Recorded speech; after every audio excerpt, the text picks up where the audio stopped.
રાજ્યના રાજકારણમાં ખૂબ ગરમાવો આવ્યો છે। આમ જોઈએ તો જે આદિવાસી પટ્ટો છે ત્યાં ચૈતર વસાવાની ધરપકડ, બીજી બાજુ આનંદ પટેલ છે તે પણ મેદાને છે અને એમાં પણ આગામી દિવસોમાં જ્યારે તાલુકા અને જિલ્લા પંચાયતની ચૂંટણીઓ છે તે પહેલા છોટાઉદેપુર જિલ્લાના રાજકારણમાં ખૂબ ગરમાવો આવ્યો છે। નસવાડી તાલુકામાં ભારતીય જનતા પાર્ટી અને આમ આદમી પાર્ટીને મોટું ઝટકું લાગ્યું છે, કારણ કે તેમના અને અન્ય આદિવાસી સંગઠનોના લગભગ 200 જેટલા યુવા કાર્યકરો અને આગેવાનો કોંગ્રેસમાં જોડાયા છે। નમસ્કાર, BS9 TV ન્યૂઝમાં આપની સાથે હું ભગવતી વિશાવડિયા।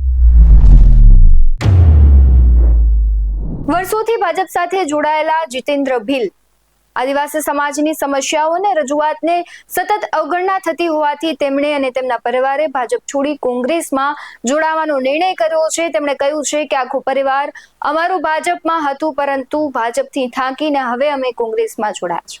આદિવાસી સંગઠનો સાથે સંકળાયેલા ટીનાભાઈ ભીલ પણ આ જ પ્રકારનો મત વ્યક્ત કરી રહ્યા છે। તેમણે કહ્યું છે કે જંગલ જમીન અને અન્ય મુદ્દાઓ અંગે ચૂંટાયેલા પ્રતિનિધિઓને વારંવાર રજૂઆતો કરવા છતાં અમારી વાત સાંભળવામાં આવતી નથી।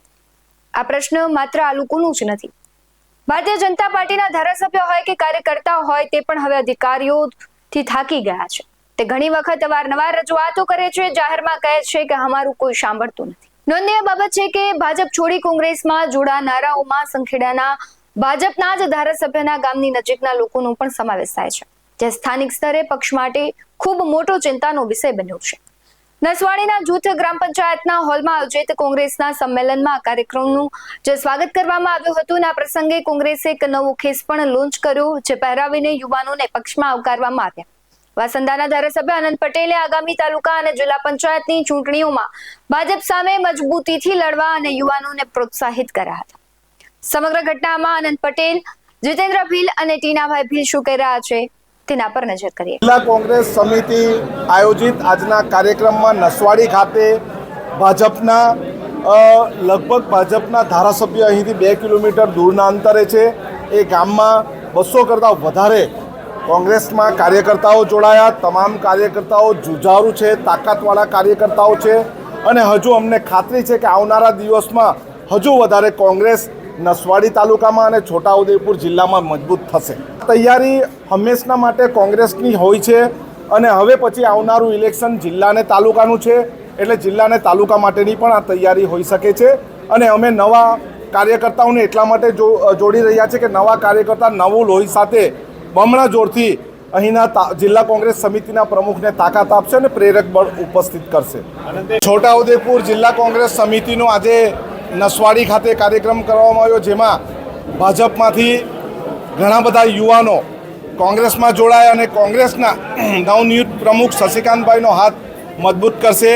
આવનારા સમયમાં આદિવાસી વિસ્તારની જળ જંગલ જમીનના પ્રશ્ન મુદ્દે કોંગ્રેસ સાથે આદિવાસી સમાજ કોંગ્રેસ સાથે રહીને લડશે। અહીંના વિસ્તારનો કદાચ આ નવો ખેસ છે, પરંતુ ખૂબ સારો છે।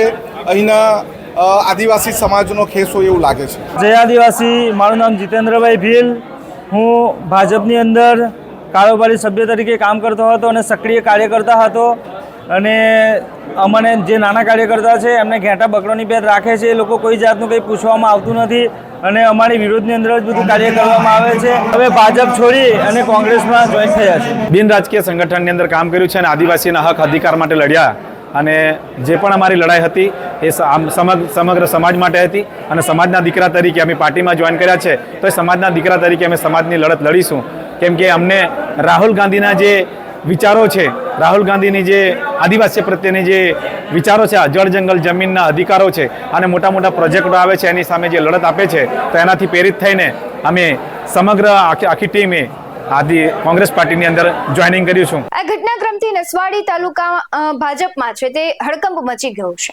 એક તરફ જ્યાં રાજ્યમાં ભાજપનું વર્ચસ્વ દેખાઈ રહ્યું છે, ત્યાં બીજી તરફ સ્થાનિક સ્તરે પક્ષમાં ભંગાણ સર્જાતા આગામી પંચાયતની ચૂંટણીઓમાં અને ભાજપ માટે ખૂબ મોટો પડકાર ઊભો થઈ રહ્યો છે અને સાબિત પણ થઈ શકે।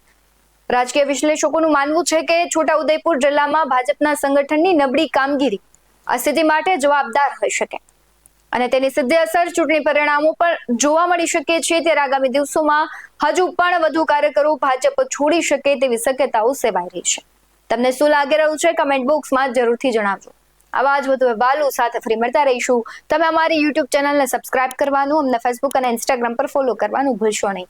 બાકી અવનવી અપડેટ્સ મેળવવા માટે આપ જોતા રહો BS9 TV ન્યૂઝ. નમસ્કાર.